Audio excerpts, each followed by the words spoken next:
قال الله تبارك وتعالى في كتابه المجيد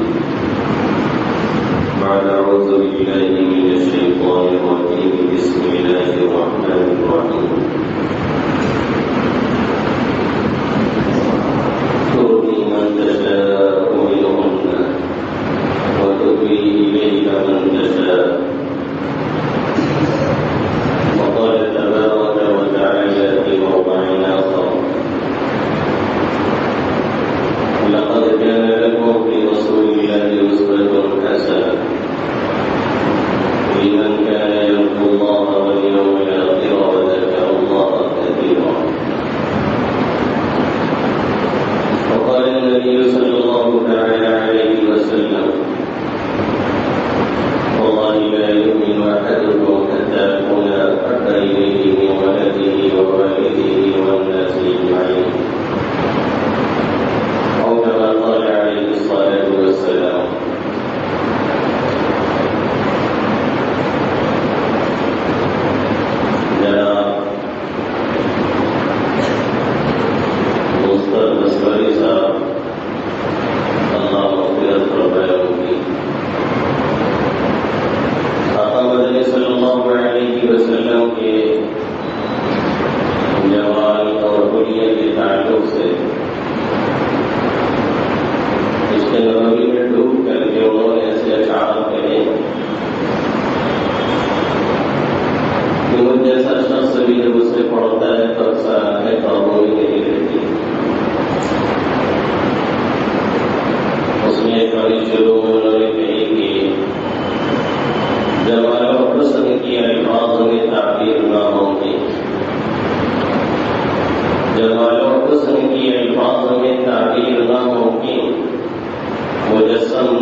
تو پانی پہ پانی پیتا رہتا ہے لیکن اس کی پیاس کبھی بجھتی نہیں.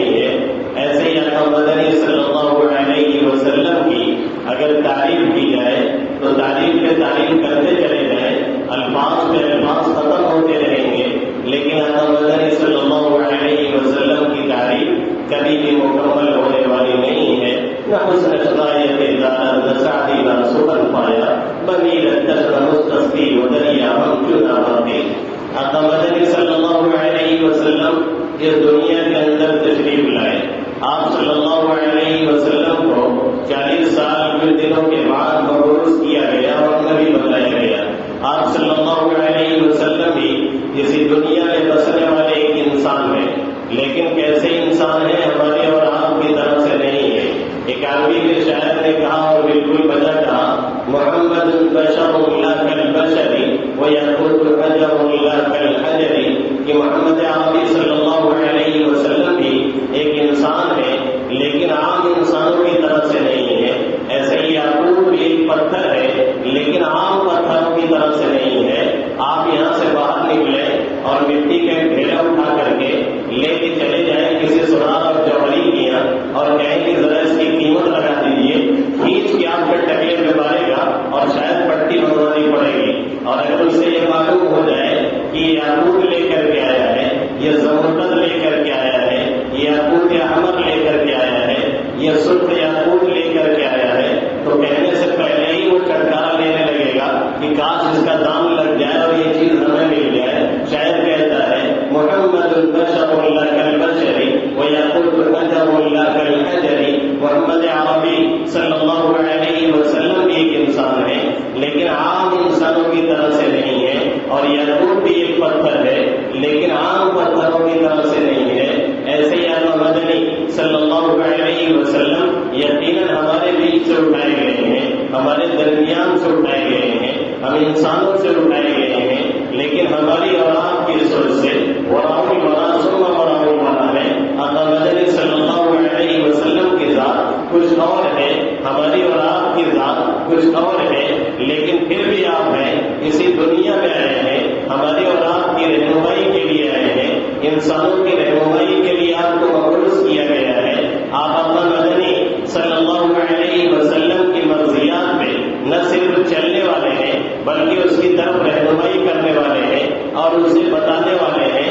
اسی لیے نبی کا کوئی قول، نبی کا کوئی عمل، نبی کی کوئی نشست، نبی کی کوئی برخاست، نبی کی کوئی رفتار، نبی کی کوئی گفتار، نبی کا کوئی کردار یہ شریعت کے کبھی خلاف نہیں ہوتا ہے. نبی بولتا ہے تو بھی وہ ایک شریعت ہوتی ہے، نبی خاموش ہوتا ہے تو بھی وہ ایک شریعت ہوتی ہے، نبی قدم بڑھاتا ہے تو بھی وہ ایک سنت اور شریعت بنتی ہے، نبی قدم روکتا ہے تو بھی وہ ایک سنت اور شریعت بنتی ہے. یہ نبی کی شان ہے. قرآن میں اللہ فرماتا ہے وَمَا يَنطِقُ عَنِ الْهَوَىٰ إِنْ هُوَ إِلَّا وَحْيٌ يُوحَىٰ. نہ اپنی جی کی خواہش سے لبوں پر کوئی حرف آیا، وہی فرماتے جس کا خدا نے امر فرمایا.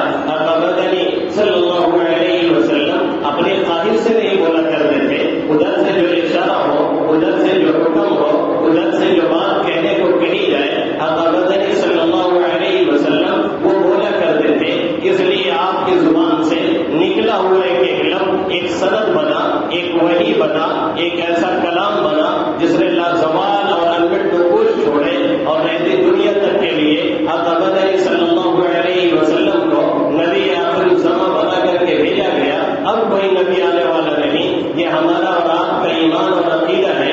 اگر کسی کے اس میں ذرا برابر شک ہے یا کوئی شک کرتا ہے اور اس کے شک میں اس کو بھی شک ہے تو پھر یہ شخص دائرے ایمان اور اسلام سے خارج ہے. محمد عربی صلی اللہ علیہ وسلم آخری نبی ہے.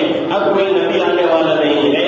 اب یہ سلسلہ ختم ہو چکا ہے. اب قیامت 1000 سال بعد آئے، 1500 سال بعد آئے، 2000 سال بعد آئے یا ہزار سال بعد آئے، پھر بھی کوئی آنے والا نہیں. وارثین انبیاء محمد عربی صلی اللہ علیہ وسلم کے غلامان یعنی حضرات علماء کرام آتے رہیں گے اور رہنمائی کرتے رہیں گے اور انہیں سے جڑ کر کے نجات کا راستہ ملتا رہے گا اور کٹ کر کے بربادی ہمیشہ ملتی رہے گی. کبھی نہ دین صحیح رہے گا نہ کبھی دنیا صحیح رہے گی. آقا مدنی صلی اللہ علیہ وسلم آئے تو آنے ہی کے لیے تشریف لائے. جتنے انبیاء کرام آئے تھے وہ جانے کے لیے آئے تھے، وہ ایک وقت کے لیے آئے تھے، وہ ایک جگہ کے لیے آئے تھے، وہ ایک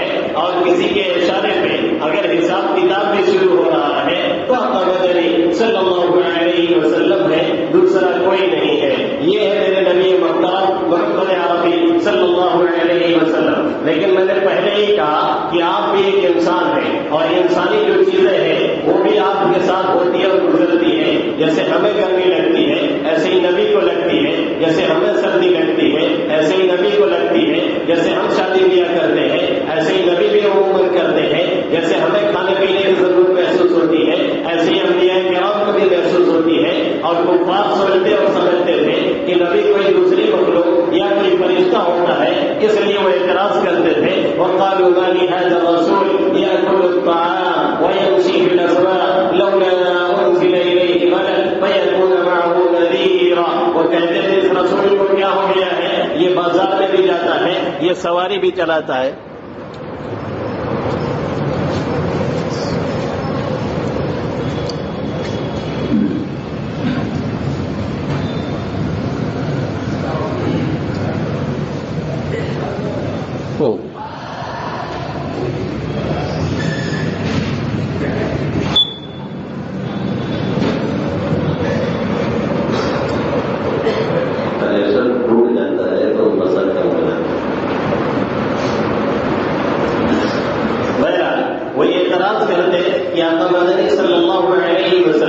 یہ بازاروں میں بھی آ رہے ہیں یہ سودا سلم لینے بھی آ رہے ہیں یہ بیوی بچوں میں بھی رہ رہے ہیں. اس طریقے کا احترام وقت مدنی صلی اللہ علیہ وسلم پہ کیا کرتے تھے.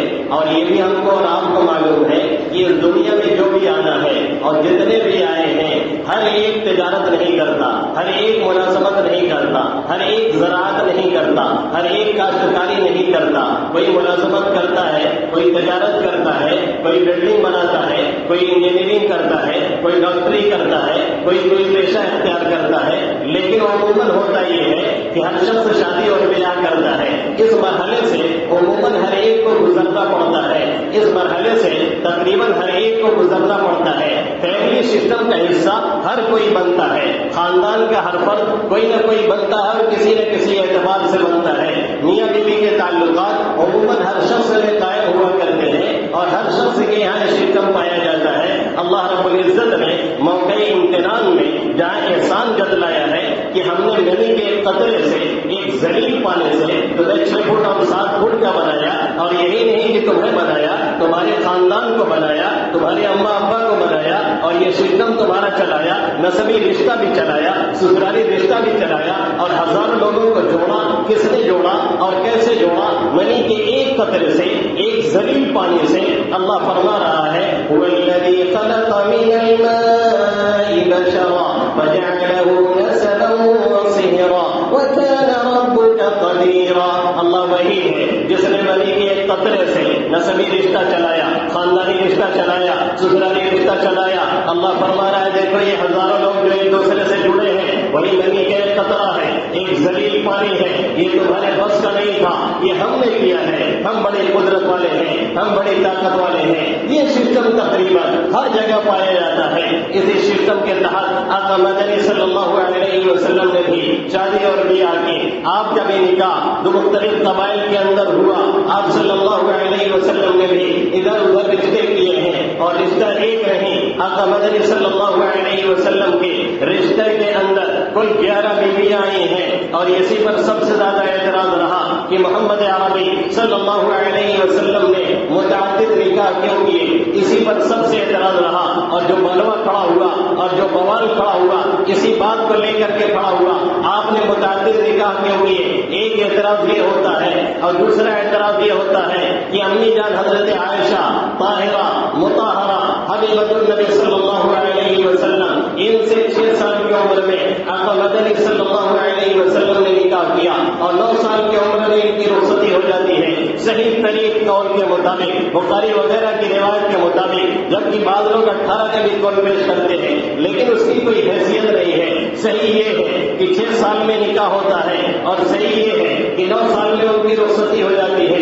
اس کو لے کر کے ہمیشہ بوال لگا رہتا ہے اور مختلف قسم کے اعتراضات مختلف لوگ کیا کرتے ہیں آقا مدنی صلی اللہ علیہ وسلم پر. ہم مسلمانوں پر ہمیں اور آپ کو چھیڑا کرتے ہیں اور اکثر ہمارے لوگ ڈیفنس میں رہتے ہیں اکثر ہمارے لوگ دفاعی پوزیشن میں رہتے ہیں اکثر ہمارے لوگ جواب دے نہیں پاتے ہیں کیونکہ مطالعہ نہیں ہے کیونکہ نالج نہیں ہے، کیونکہ پڑھا نہیں ہے، کیونکہ سمجھا نہیں ہے، کیونکہ محسوس نہیں کیا ہے، کسی سے پوچھا نہیں ہے، اس لیے جب اس طرح کی باتیں آتی ہیں ہمارے لوگ بیک فٹ پہ چلے جاتے ہیں۔ جو قوم بیک فٹ پہ ہوتی ہے وہ قوم کبھی ترقی نہیں کرتی، جو قوم فرنٹ فٹ پہ ہوتی ہے وہ یہ قوم ترقی کرتی ہے۔ بیک فٹ سے نکلنے کا طریقہ سیکھیے، اور اس کا طریقہ یہی ہے اپنا علم بڑھائیے، اس کا طریقہ یہی ہے اپنا نالج بڑھائیے، اس کا طریقہ یہی ہے اپنی تجارت مضبوط کیجیے، اس کا طریقہ یہی ہے اپنی زراعت مضبوط کیجیے، اس کا طریقہ یہی ہے اپنی پکڑ ملازمت کے اندر کیجیے۔ سرکاری دفاتر میں RSS نے جیسے اپنے لوگوں کو گھسایا تھا، کاش ہماری تنظیموں نے خاموشی کے ساتھ اس پر محنت کی ہوتی تو شاید منظر کچھ اور ہوتا۔ یہ جملہ تو میں یہاں نہیں سینکڑوں بار کتنے بیان میں بول چکا ہوں، لیکن کاش کوئی سننے والا ہوتا۔ بہرحال آقا مدنی صلی اللہ علیہ وسلم نے متعدد نکاح کیے۔ پہلا نکاح آقا مدنی، تھوڑا علم ٹائپ کی گفتگو ہے، تھوڑا توجہ رکھیے گا۔ پہلا نکاح آقا مدنی صلی اللہ علیہ وسلم نے کب کیا ہے؟ جب آقا کی عمر 25 سال ہوتی ہے، آقا ان زمانے شباب میں ہے، بالکل چڑھتی ہوئی جوانی ہے آقا مدنی صلی اللہ علیہ وسلم کی، تب آپ پہلا نکاح کرتے ہیں۔ وہ بھی کس سے کرتے ہیں؟ حضرت خدیجہ رضی اللہ تعالیٰ عنہا سے، جن کی عمر 40 کو کراس کر رہی ہے، اور جو ایک بیوہ عورت نہیں، جو ڈبل بیوہ ہے، ایک بیوگی نہیں ان کے ساتھ لگی ہے، 2 بارہ بیوہ ہو چکی ہے، ان سے پہلا نکاح آقا مدنی صلی اللہ علیہ وسلم نے کیا ہے۔ کب کیا ہے؟ جب آپ کی چڑھتی ہوئی جوانی ہے۔ کب کیا ہے؟ جب آپ 25 سال کے ہیں۔ کب کیا ہے؟ جب عرب کے لوگ یہ پیشکش کر رہے ہیں اگر آپ کو مال و دولت کی ضرورت ہے ہم آپ کے قدموں میں ڈھیر کر دیتے ہیں، اگر آپ کو حکومت کی ضرورت ہے ہم آپ کو حاکم مانتے ہیں، ہم غلامی کرنے کے لیے تیار ہیں، آپ اپنے مشن کو چھوڑ دیں۔ کب کرتے ہیں؟ جب عرب کے لوگ یہ پیشکش کرتے ہیں اگر حسینہ اور جمیلہ کی تلاش ہے، پورے عرب کی عورتیں فری ہیں، جسے چاہے آپ چوائس کریں، جسے چاہے آپ پسند کریں، کوئی بھی عورت آپ لے سکتے ہیں، اپنے مشن سے دستبردار ہو جائیں، قربان جائیے۔ محمد عربی صلی اللہ علیہ وسلم کی ذات گرامی میں آقا فرماتے ہیں میرے ایک ہاتھ میں سورج اور بائیں ہاتھ میں چاند لا کر کے رکھ دو، پھر بھی اپنے مشن سے پیچھے ہٹنے والا نہیں۔ یہ اس وقت کا زمانہ ہے آقا مدنی صلی اللہ علیہ وسلم کا۔ اور کس سے شادی ہو رہی ہے؟ 40 سال کی بیوہ سے۔ اور کئی سال زندگی گزاری جا رہی ہے، آقا انہیں کے ساتھ رہتے ہیں جب تک حضرت خدیجہ ہے، کوئی دوسرا نکاح نہیں، جب تک حضرت خدیجہ ہے کوئی دوسرے نکاح کی بات نہیں، جب تک حضرت خدیجہ ہے کسی دوسرے نکاح کا تذکرہ نہیں۔ یوں کرتے کرتے آقا مدنی صلی اللہ علیہ وسلم کی عمر شریف 55 سال کو پہنچ جاتی ہے۔ جب آقا 55 کو پہنچتے ہیں تب حضرت خدیجہ کی وفات ہوتی ہے۔ حضرت خدیجہ کی وفات کے بعد حضرت خولہ رضی اللہ تعالیٰ عنہ نے یہ پیشکش کی آپ اب حضرت سودا سے نکاح کر لیجیے، اور حضرت عائشہ صدیقہ رضی اللہ تعالیٰ عنہ سے نکاح کر لیجیے۔ حضرت سودا بھی بیوہ ہے، اور جتنی عورتیں آئی ہیں امی جان حضرت عائشہ کے علاوہ کوئی مطلقہ ہے، کوئی بیوہ ہے، صرف امی جان حضرت عائشہ صدیقہ رضی اللہ تعالیٰ عنہ یہی غیر شادی شدہ تھی، یہی باقرہ تھی، جن کی شادی ابھی نہیں ہوئی تھی، کم سنی میں یہی آئی ہیں آقا مدنی صلی اللہ علیہ وسلم کی زندگی میں۔ محترم جتنی بیوی آئی ہیں 10 کے 10 یا تو مطلقہ ہے یا تو بیوہ ہے، آقا انہیں کے ساتھ زندگی گزار رہے ہیں۔ اور 55 کے ساتھ 55 عمر کے ساتھ ساتھ 55 میں سے لے کر کے ایک بیوہ عورت کے ساتھ زندگی گزارنے کے بعد پھر 55ویں سال میں یعنی 8 سال کی مدت میں یہ 10 نکاح آقا مدنی صلی اللہ علیہ وسلم کرتے ہیں، اور اسی میں سے حضرت عائشہ رضی اللہ تعالیٰ عنہ سے نکاح ہوتا ہے۔ اس کا مطلب یہ ہے اس نکاح میں کوئی حکمت ہے، اس کا مطلب یہ ہے اس نکاح میں کوئی مصلحت ہے، اس کا مطلب یہ ہے اس نکاح کو کسی خاص بنیاد پہ کیا گیا ہے۔ نکاح کروانے والی کون ہے؟ حضرت خولہ رضی اللہ تعالیٰ عنہ۔ یہ یاد رکھیے اس سے پہلے حضرت جبیر بن مطعم کے بیٹے سے امی جان حضرت عائشہ صدیقہ رضی اللہ تعالیٰ عنہ کے نکاح کے بعد چل چکی تھی، لیکن حضرت جبیر کا اس وقت گھرانہ اسلام نہیں لایا تھا۔ ان کی بیوی نے کہا یہ بدین عورت ہمارے گھر میں آئے گی، ابو بکر کی بیٹی، ہمارا گھر بھی بگڑ جائے گا۔ اس وقت وہ لوگ اسلام نہیں لائے تھے، بعد میں پھر اسلام لائے، اس لیے وہاں سے نکاح کینسل ہوا۔ پھر ادھر نکاح کی پیش کر کے حضرت خولہ رضی اللہ تعالیٰ عنہ نے آقا مدنی صلی اللہ علیہ وسلم نے حضرت سودا سے فوراً نکاح کیا، اور امی جان کے بارے میں اشارہ مل چکا تھا ان سے بھی نکاح ہونے والا ہے، اس لیے آقا مدنی صلی اللہ علیہ وسلم نے فرمایا ابو بکر سے بات چلاؤ اور ان سے جا کر کے پوچھو کیا وہ اپنی بیٹی سے نکاح پر راضی ہے کہ نہیں ہے. حضرت ابو بکر صدیق رضی اللہ تعالیٰ عنہ کو جب یہ پیغام دیا گیا انہوں نے یہ نہیں کہا میری بیٹی ابھی کم سنی میں ہے, انہوں نے یہ نہیں کہا میری بیٹی کی ایج کم ہے, انہوں نے یہ نہیں کہا میری بیٹی کی عمر کم ہے. اگر یہ چیز اعتراض کے قابل ہوتی صدیق اکبر کہتے, اگر یہ چیز اعتراض کے قابل ہوتی حضرت خولہ کہتی, اگر یہ چیز اعتراض کے قابل ہوتی جبیر ابن مطعم کہتے, اگر یہ چیز اعتراض کے قابل ہوتی ان کی بیوی نے جو نکاح ریجیکٹ کیا تھا وہ بھی یہ کہتی, بچی ابھی چھوٹی ہے. کوئی یہ نہیں کہہ رہا ہے. صدیق اکبر نے ایک دوسرا عمر پیش کیا اور فرمایا کہ میں اور وہ یعنی آقا مدنی صلی اللہ علیہ وسلم دونوں بھائی مانے جاتے ہیں, ہم دونوں ایک دوسرے کے وہ بولے بھائی ہیں. ہماری بچی اس اعتبار سے ان کی بھتیجی لگتی ہے. نکاح کیسے ہوگا کیونکہ اس زمانے میں اس نکاح کو معیوب سمجھا جاتا تھا. اگر کوئی رضائی بھتیجی سے نکاح کرے, اگر کوئی وہ بولے بھائی کی بیٹی سے نکاح کرے تو اس کو اچھا نہیں سمجھا جاتا تھا. آقا مدنی صلی اللہ علیہ وسلم کے پاس حضرت خولہ یہ پیغام لے کے جاتی ہے صدیق اکبر کا.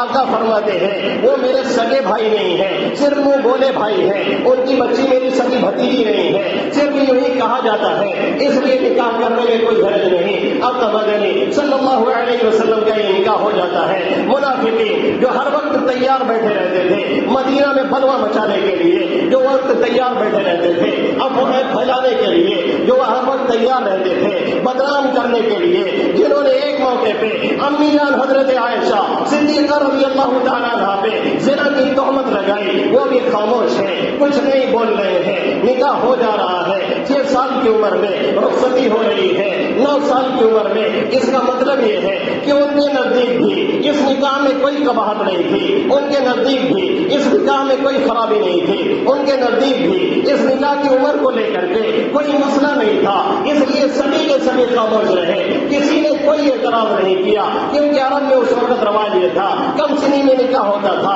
آقا مدنی صلی اللہ علیہ وسلم کی آمد سے پہلے بھی, آپ کی آمد کے بعد بھی, اور اس نکاح کی متعدد حکمتیں تھی, بے شمار فوائد تھے, بے شمار منافع تھے. پہلا مسئلہ یہ تھا کہ حضرت علی اور حضرت عثمان غنی کو آپ نے اپنی 2 بیٹیاں دے کر کے ان کو عزت بخش دی تھی. وہ آپ کے وزیر تھے, وہ آپ کے جانشار تھے, وہ آپ کی بہت مدد کرنے والے تھے.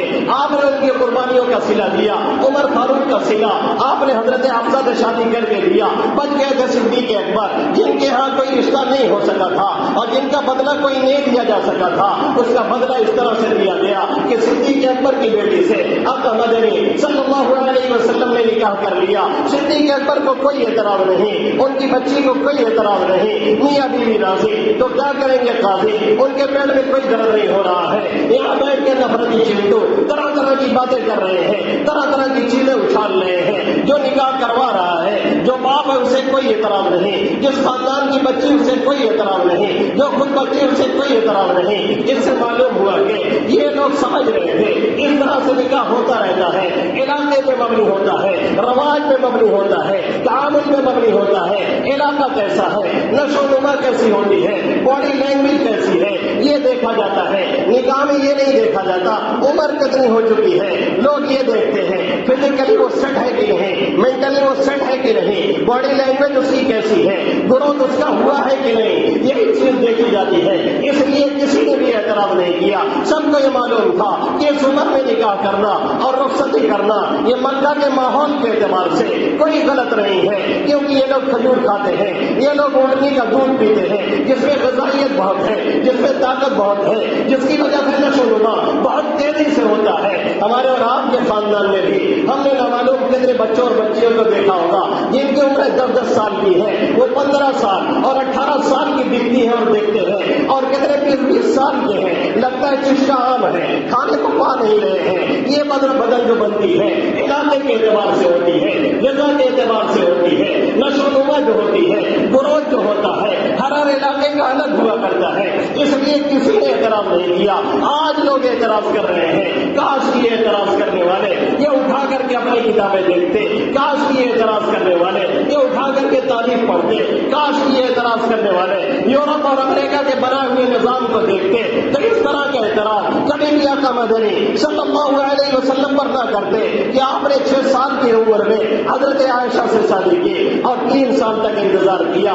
اس کا مطلب یہ ہے کہ جب وہ رخصتی کے لائق ہو گئی تب ان کی رخصتی کرائی گئی تاکہ کسی کو کہیں سے کوئی اعتراض کا موقع نہ ملے، اور 1400 سال تک کسی نے کوئی اعتراض نہیں کیا۔ اب ہندوستان میں کوئی کر رہا ہے، پاکستان میں کوئی کر رہا ہے، اسے تاریخ کے مطالعہ کی ضرورت ہے، اسے معلوم کرنا چاہیے کہ ہمارے یہاں نہیں دوسرے مذہب کے اندر بھی کم عمری میں شادی ہمیشہ ہوتی رہی ہے اور آج بھی ہوتی رہی ہے۔ امریکہ جسے بہت ماڈرن ہونے کا خیال ہے اور بہت ہائی لیول کا اپنے کو سمجھتا ہے، وہاں بھی پورے ملک میں جو شادی کی عمر ہے عموماً وہ 16 سال ہے، اور ٹیکساس میں 14 سال ہے، اور 1919 میں لے کر کے 20ویں صدی تک تقریباً پورے ملک میں شادی کی عمر 8 سال سے 12 سال تک تھی۔ کسی نے کوئی اعتراض نہیں کیا۔ 1929 تک لے کر برطانیہ کے اندر شادی کی عمر تقریباً 12 سے 14 سال تک تھی، کسی نے کوئی اعتراض نہیں کیا۔ اسی طریقے سے ٹیکساس میں جائیے، 14 سال کی عمر میں وہاں پہ شادی ہوتی ہے، آج بھی کوئی اعتراض نہیں کرتا ہے۔ چین میں جائیے، 21 سال میں شادی ہوتی ہے، کوئی اعتراض نہیں کرتا ہے۔ عیسائیوں کی تاریخ کے مطابق ہمارے اور آپ کے اعتبار سے حضرت عیسیٰ علیہ نبینا علیہ السلام یہ پیدا ہوئے ہیں معجزاتی طور پر۔ حضرت مریم کی کسی سے شادی نہیں ہوئی، یہ ہمارا عقیدہ ہے، یہ ہمارا ایمان ہے، یہ ہمارا قرآن کہتا ہے، یہ ہماری حدیث کہتی ہے۔ لیکن عیسائی مورخین نے لکھا ہے جوسف نامی شخص سے حضرت مریم کی شادی ہوئی۔ جوسف کی عمر 99 سال تھی، حضرت مریم کی عمر 12 سال تھی۔ 93 سال میں یہ حضرت عیسیٰ علیہ نبینا علیہ السلام کے ساتھ پرگنٹ ہوئی ہے، حاملہ ہوئی ہے۔ 93 سال میں بچے کی پیدائش ہو رہی ہے۔ دنیا کا کوئی مورخ اس میں اعتراض نہیں کر رہا ہے، عیسائیوں پر اعتراض نہیں کر رہا ہے، سارا اعتراض ہمارے اوپر کیوں کیا جا رہا ہے؟ پھر چلے آئیے ان ہندو مذاہب میں جن کو یہ دعویٰ ہے کہ ہم بہت صحیح ہیں اور یہ بہت غلط ہے، شیشے کے گھر میں بیٹھ کے پتھر پھینکتے، دیواریں آئینے پہ تماشا تو دیکھیے، آپ منع سمجھتی اٹھائیے، اس میں لکھا ہوا ہے کہ ایک باپ کو بچی کی شادی بالغ ہونے سے پہلے کر دینا چاہیے۔ منع سمجھتی میں لکھا ہوا ہے کہ بچی جب کپڑا نہ پہنتی ہو یعنی ابھی چھوٹی ہو تبھی اس کی شادی ہونی چاہیے۔ اگر بالغ ہو گئی اور گھر میں رہ رہی ہے اور کوئی غلطی کر گئی اس کا گناہ باپ کے سر جائے گا۔ وہی بات جو محمد عربی صلی اللہ علیہ وسلم نے فرمائی، یہی بات ان کی مذہبی کتابوں میں لکھی ہوئی ہے۔ یہ نہیں منع سمجھتی کے قانون کے مطابق اور ان کی اس کتاب کے مطابق یہ لکھا ہوا ہے شادی کی عمر کتنی ہونی چاہیے، صاف لفظوں میں لکھا ہوا ہے۔ اگر لڑکا 30 سال کا ہے تو لڑکی 14 سال کی ہونی چاہیے، اگر لڑکا 24 سال کا ہے تو لڑکی 12 سال کی ہونی چاہیے۔ آپ پہلے اپنے یہاں جھانک لیجیے، پھر اس کے بعد ہمارے اوپر اعتراض کیجیے گا۔ اور آپ کے رام جی جو آپ کے بہت چہتے ہیں، جنہیں آپ مانتے ہیں، جنہیں آپ اوتار مانتے ہیں، جن کی آپ پوجا کرتے ہیں، رام جی کی بیوی سیتا کا جب ہنن ہوا تھا اور جب اغوا کیا گیا تھا، جب انہیں اٹھا کر کے راون لے کر کے گیا تھا تو سیتا نے راون سے کیا کہا تھا؟ میری عمر اس وقت 18 سال ہے اور 12 سال میں رام کے ساتھ رہ چکی ہوں، یعنی جب میری شادی ہوئی ہے تب میں 6 سال کی تھی، پہلے یہی دیکھ لیے ہوتے تب آئے ہوتے ہمارے اوپر اعتراض کرنے۔ اسی طریقے سے لکشمن کی بیوی، اسی طریقے سے لکشمن کی بیوی ارمیلا جو سیتا کی بہن ہے، انہوں نے بھی کہا میری شادی میری بہن کے ساتھ ہوئی تھی، میں عمر میں سیتا سے چھوٹی ہوں، یعنی اگر سیتا کی عمر تھی شادی کے وقت 6 سال تو ان کی بہن کی عمر 4 سے 5 سال تھی۔ ان لوگوں کی شادیاں ہو رہی ہیں، کوئی کچھ نہیں کہہ رہا ہے۔ محمد عربی صلی اللہ علیہ وسلم نے کسی دینی مسئلہ سے، پھر موقع ہوگا میں اسے پورا کروں گا انشاءاللہ تعالی، کسی دینی مسئلہ سے آقا مدنی صلی اللہ علیہ وسلم نے 6 سال کی عمر میں شادی کی اور رخصتی کب ہوئی ہے؟ 9 سال کی عمر میں۔ آپ کے پیٹ میں درد کیوں ہو رہا ہے؟ معلوم یہ ہوا یہ موقع محل دیکھ کے کیا جاتا ہے، علاقہ دیکھ کے کیا جاتا ہے، کون سا علاقہ کیسا ہے، وہاں باڈی لینگویج کیسی ہے، وہاں کے لوگوں کی نشوونما کیسے ہوتی ہے، وہاں کے لوگ کھاتے کیا ہے، وہاں کے لوگ بڑھتے کیسے ہیں، وہاں کے لوگوں کا گروتھ کیسا ہوتا ہے، وہاں کے لوگ بالغ جلدی ہوتے ہیں یا دیر میں ہوتے ہیں۔ اس تمام چیزوں کو دیکھ کر کے شادی کی جاتی ہے۔ شادی کرتے ہوئے صرف عمر عمر نہیں دیکھی جاتی، فزیکلی بیلنس دیکھا جاتا ہے، میڈیکلی بیلنس دیکھا جاتا ہے، طبی اعتبار سے باڈی کو دیکھا جاتا ہے کہ صحیح ہے کہ نہیں ہے۔ اگر ایک عورت کی عمر 30-35 سال اور 40 سال ہو جائے لیکن فزیکلی وہ سیٹ نہیں ہے، طبی اعتبار سے وہ سیٹ نہیں ہے، ڈاکٹری اعتبار سے وہ سیٹ نہیں ہے، کوئی بتائے کہ اس کی شادی ہو سکتی ہے؟ بالکل نہیں۔ اگر ہو جائے تو بھی طلاق ہو جایا کرتا ہے جبکہ عمر ہو چکی ہے، لیکن چونکہ فزیکلی وہ سیٹ نہیں ہے، مینٹلی وہ سیٹ نہیں ہے، باڈی لینگویج اس کی صحیح نہیں ہے، اس لیے اسے طلاق ہو جایا کرتا ہے۔ اگر ایک مرد 40 سال کا رہے، 50 سال کا ہو جائے لیکن وہ نامرد رہے، اس کے اندر مردانگی نہیں ہے، اس کی شادی کروا دیجیے، زبردستی ہو سکتی ہے لیکن آئندہ وہ منہ چھپاتا پھرے گا، پھر طلاق ہوگی، پھر معاشرے میں بدنامی ہوگی۔ معلوم یہ ہوا کہ صرف عمر کا مسئلہ نہیں ہوتا، سب کچھ دیکھا جاتا ہے۔ یہی دیکھ کر کے آقا مدنی صلی اللہ علیہ وسلم نے کیا تھا، جس پر غیروں نے کبھی اعتراض نہیں کیا، اور یہ چلے ہیں بیٹھ کر کے اعتراض کرنے، پہلے اپنے گھر میں جھانک لیجیے، اس کے بعد آ کر کے پھر اعتراض کیجیے گا۔ شیشے کی دیوار بنا کر کے آئینی دیواروں کے پتھر نہیں مارا کرتے۔ اللہ رب العزت ہم سب کو دین کی صحیح سمجھ عطا فرمائے، آمین یا رب العالمین۔ وما علینا الا البلاغ المبین۔